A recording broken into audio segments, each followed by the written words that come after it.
నిన్ను ప్రేమించి. చెల్లి, ఇంతమందిలో నేను గుర్తుంటానా, నేను దేవునికి కనబడతానా, నేను ఆయన ఆలోచనలో ఉంటానంటే పిచ్చిదానా.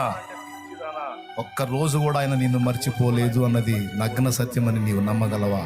వెర్రివాడా, ఇంతమందిలో షాలేం రాజు నిన్ను గుర్తించకపోవచ్చు, కానీ నా యేసయ్యకు నువ్వు బాగా తెలుసు. ఆయన నీ దగ్గరే కూర్చొని ఉన్నాడు. ఆయన నీ దగ్గరే కూర్చొని ఉన్నాడు. నీ దగ్గరే కూర్చొని ఉన్నాడు. నీ పక్కనే కూర్చొని ఉన్నాడు.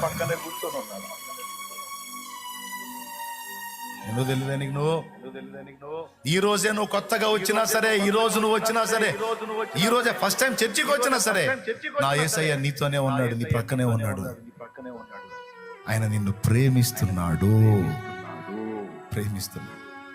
ఎట్లా ప్రేమిస్తాడన్నా? నేను మంచివాడిని కాదు, మంచిదాన్ని కాదు, నాకు అష్టవంకర్లు ఉన్నాయి, నేను పాపినన్నా, నన్ను ఎట్లా ప్రేమిస్తాడు? నువ్వు పాపివని తెలిసే నీ కోసం ప్రాణం పెట్టాడు. నువ్వు మంచిదాని మంచోడు అని కాదు, నువ్వు బలహీనుడు